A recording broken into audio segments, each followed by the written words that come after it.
Usina Teleco-Teco e Desvio Padrão apresentam Nó na Garganta, o programa da Escola de Choro de São Paulo.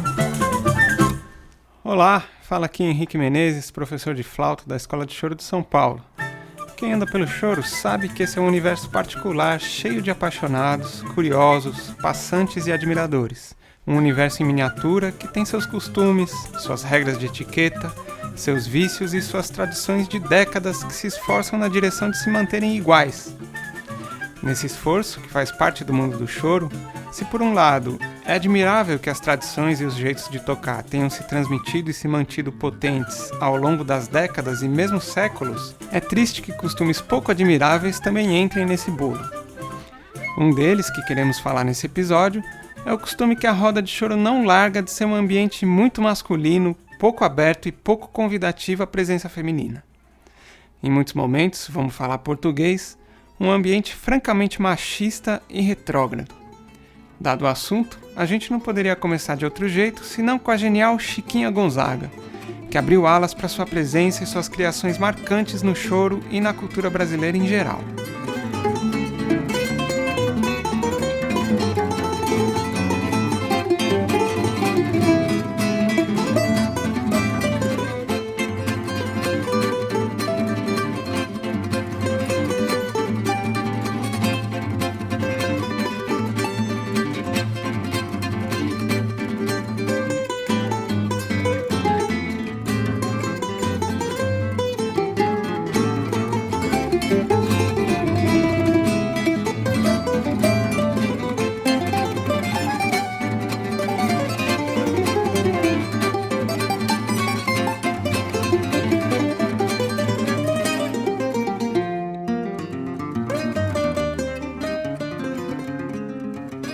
Estamos ouvindo aí o famosíssimo Abre Alas da Chiquinha Gonzaga, em gravação do trio Brasília Brasil, que eu acho maravilhosa.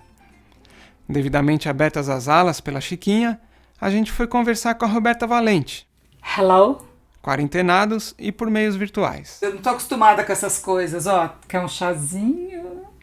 A Roberta é uma força maior, uma das instrumentistas profissionais pioneiras em abrir os caminhos das questões de gênero no choro e uma realizadora incansável, que participou de muitas das coisas que acontecem hoje no choro em São Paulo. É uma grande inspiração para a nossa escola e uma honra ter ela aqui com a gente no programa. E uma grande alegria ela ser minha amiga. Eu e a Mafê, que é a diretora do Nó na Garganta e essa voz tão bonita da nossa vinheta, pedimos para a Roberta falar um pouco da experiência pessoal dela no choro em São Paulo. Play. Gravando. Pode começar? Os meus pais sempre ouviram muita música em casa, né? Eu acho que isso é um fator determinante para a minha paixão obsessiva pela música brasileira em especial. Cada pessoa da minha família me inspirou, me mostrou um gênero musical diferente. Então, por exemplo, meu irmão mais velho era apaixonado por rock. O meu outro irmão era apaixonado e sabia tudo de MPB. Meu pai já era fanático por bossa nova. Elis Regina, aquela coisa toda. A minha mãe, em especial, que foi a pessoa que mais me inspirou na música, tocava violão, mas mal. E ela era muito frustrada, porque a família dela era de músicos, né? O pai dela era violinista, todos os tios e tias dela tocavam e ela não conseguiu tocar. Então ela tinha uma frustração muito grande. E quando eu tinha uns 14 anos, mais ou menos, ela me colocou numa escola de violão. Só que eu dei um grande azar, porque essa escola era o Palmeiras, o clube.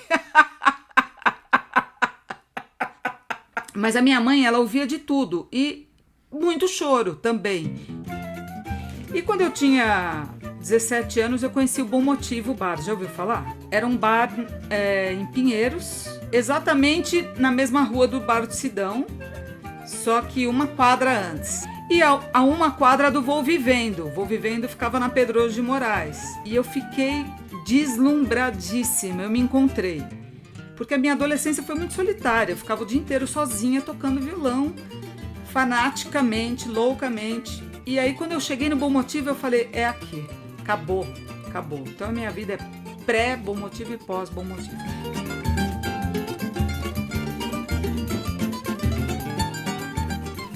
Então, E a primeira vez que eu fui ao Bom Motivo foi incrível, porque de cara eu já conheci o Zé Barbeiro, o João Macacão, o Miltinho, o Stanley, eu fiquei assim deslumbrada, né? E fiquei encantada. Eu passei aí ao Bom Motivo quase todos os dias, né? Sempre que eu podia eu ia.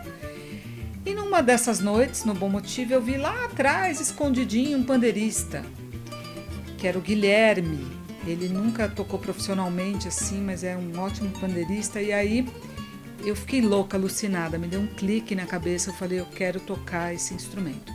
E eu cheguei para ele e falei, Guilherme, me ensina a tocar? Ele falou, claro, onde você estiver, você faz esse movimento.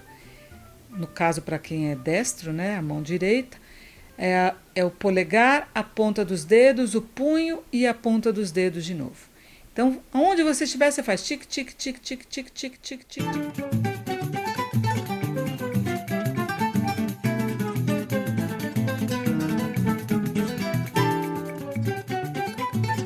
A ponto das pessoas acharem que eu tinha tique nervoso, né? Porque eu ficava tic, tic, na carteira, na escola, no ônibus, no livro, no caderno, no colo, o tempo inteiro fazendo isso.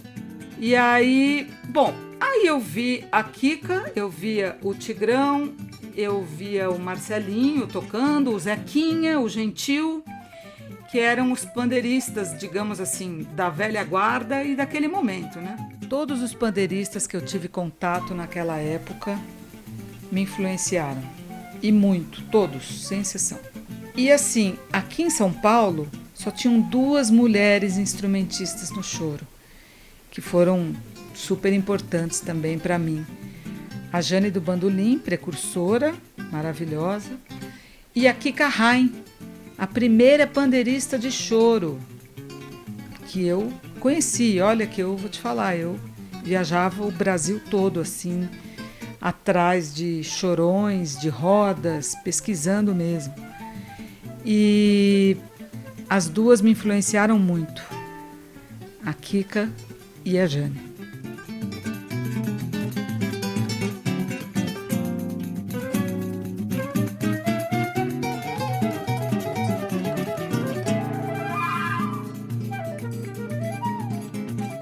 Olha aí a Roberta tocando com esse pessoal todo do choro que ela conheceu no bar. O incrível é que ela fez isso dar num grupo como o Choro Rasgado, por exemplo, que a gente está ouvindo agora. Deve ser tipo fazer um brontossauro dançar balé. Eu fico pensando, o choro é um meio cheio de macho, casca grossa, cabrunco, retrógrado, caba da peste da gota serena. Se eu, que sou meio bruto, já achei difícil entrar nesse meio, imagina as questões que não devem ter aparecido para Roberta lá nos anos 90. Então, pelo que você conta, você foi bem acolhida. Eu acho que essa resposta não deve ser boa também de constar no nosso podcast. Mas eu era bonitinha, né? Extremamente simpática, aquela coisa toda, extrovertida. E vocês sabem bem, né? Quando é uma mulher bonita, todas as portas do planeta estão abertas. Então, eu não tive nenhum problema, apesar de ter sofrido opressões, né, pelo fato de ser mulher. Uhum. Mas, assim, eles eram, os chorões dessa fase, eles eram extremamente rígidos, né? Não só comigo, com todos, mas comigo principalmente. Eu não podia, inclusive eu me considero uma pandeirista bastante limitada em várias questões, porque eu levava muita bronca, mas é muita bronca. Então, assim, eu não conseguia ousar, eu não consigo fazer um solo de pandeiro, entendeu? Porque era um negócio assim, era uma repressão assim, violenta. Eu tinha que ficar lá, tique, tique, tique, e acabou.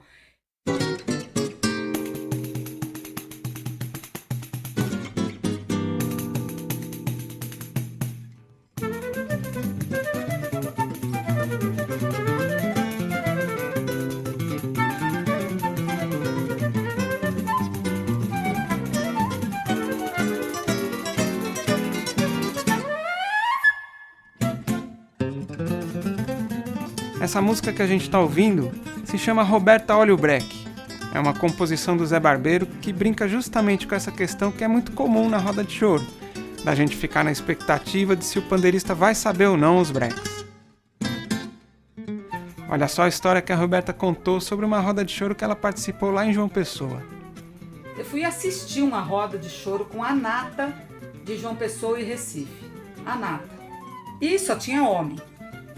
Tinha uma flautista que era esposa de um dos músicos, que eu percebi que ela tinha medo de tocar na roda. Isso ficou muito nítido para mim. Então, ela foi a única participação feminina. E aí tinha um cara de Brasília que já me conhecia e ele queria me ver tocar de qualquer maneira. Então ele começou a atormentar os músicos. Não, chama ela, não sei o que, vocês precisam convidar, porque ela é maravilhosa, porque isso, porque aquilo. E ele foi totalmente ignorado. E aí eu comecei a ficar constrangida, porque ele insistiu tanto que os caras começaram a ficar muito bravos. E aí eu comecei a me esconder, porque eu tava com muita vergonha. Mas não teve jeito. Ele atormentou tanto que eles resolveram me chamar. Então eles me convidaram para tocar. Tinha uns 10 caras tocando. Eu sentei na roda e ninguém olhou na minha cara. E eles começaram a tocar o que é considerado, digamos assim, talvez um dos choros mais difíceis para um pandeirista.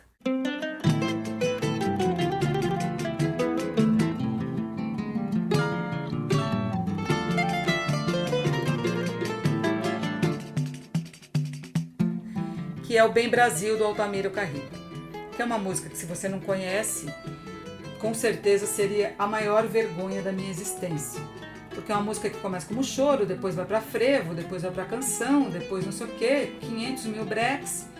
Só que não só eu já conhecia, como eu tocava melhor do que o pandeirista deles. Então foi uma loucura, porque eles me ignoraram totalmente.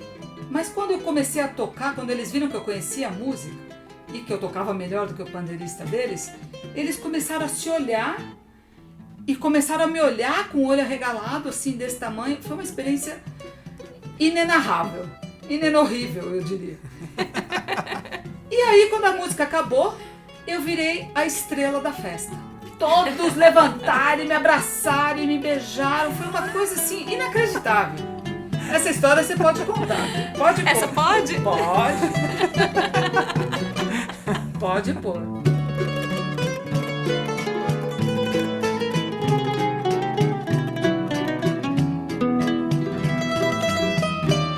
E agora eu lembro também de uma que aconteceu no Bar do Sidão. Um violonista da velha guarda foi dar canja na nossa roda de sexta-feira. E aí tinha um choro que eu não lembro se era o bole-bole. Tinha algum choro lá que começava com uma baixaria. E ele errou completamente a entrada da música. Então começou atravessado. E aí ele falou, não, para, porque a pandeirista errou. Falou. Só que aí eu já não era tão boazinha, tão ingênua como eu era antes, né? Aí eu falei pra ele, não errei não, senhor. Com respeito, porque eu sempre tive muito respeito por eles, mas eu falei, não errei não. Entendeu? E ficou aquele clima assim, porque as pessoas sabiam que eu não tinha errado, mas foi muito chato. E se fosse uma década antes, eu sairia chorando. Uma mulher conviver na noite é um negócio que você tem que ser muito forte.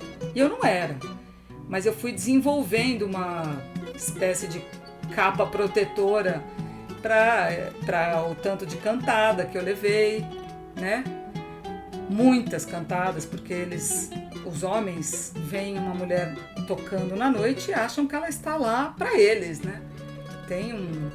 Isso, claro, que nesse momento está muito diferente, mas na minha época, na época que eu comecei a tocar, era bem assim mesmo.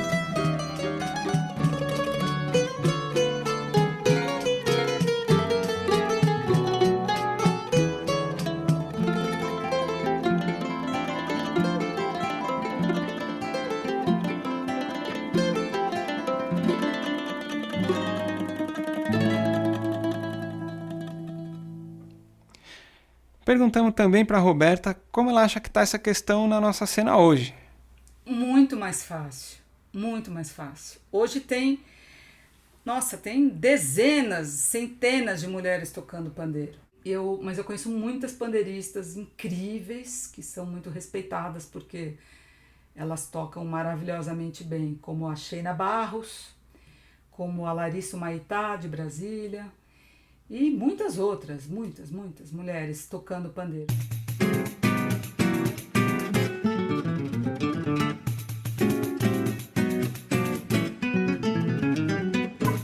Mas realmente, nessas 2 décadas que eu falei, né, os anos 80 e 90, né, não tinha praticamente mulher. Eu acho que hoje as mulheres têm um empoderamento realmente que mudou tudo, né? Mudou tudo. Mas a gente sabe, né? A mulher, ela só é respeitada se ela realmente tocar muito bem. Mas se ela tocar mais ou menos, ela vai sofrer, digamos, bastante críticas, né? Mais do que um homem receberia. Não que os homens não recebam, eles também recebem. Né? Os chorões são muito exigentes, muito criteriosos, então a pessoa realmente para tocar choro tem que tocar bem, né? Não dá para entrar numa roda tocando mais ou menos. Então tem jovens tocando que eu pensei, puxa vida, que maravilha, essa geração não vai ter o preconceito que eu sofri por ser mulher, mas aí você vê que tem também, é um negócio que está enraizado no mundo, né? Então, mesmo as mulheres, eu mesmo era uma mulher machista, não sou mais, mas eu era, né? Eu demorei muito para entender essas coisas que a gente vai reproduzindo, né? Esses pequenos preconceitos e machismos que a gente vai reproduzindo, sem perceber, inclusive. Então, eu acho que ainda existe, sim. Agora, depende muito também da postura da mulher. Da postura, eu digo, de não se intimidar com isso, que foi o que aconteceu comigo. Eu não me intimidei, pelo contrário, isso foi desafiador e nada me impediria de chegar ali onde eu queria chegar.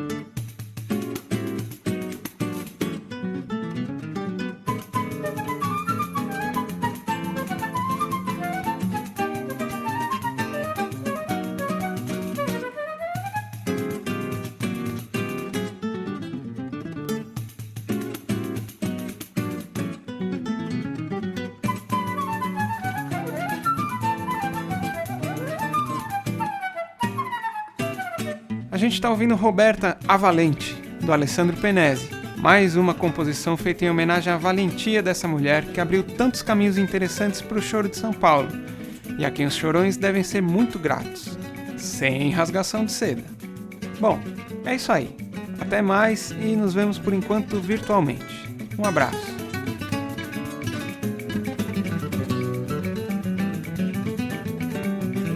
Você pode ouvir as músicas completas tocadas nesse episódio nos links deixados na descrição.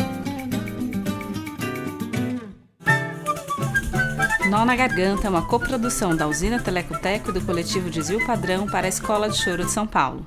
Idealização, roteiro, direção, locução, edição, mixagem, produção, montagem, identidade sonora, seleção de repertório, finalização, distribuição, design gráfico, site, mídias sociais, críticas, panelaço e almoço, Maria Fernanda Carmo e Henrique Menezes.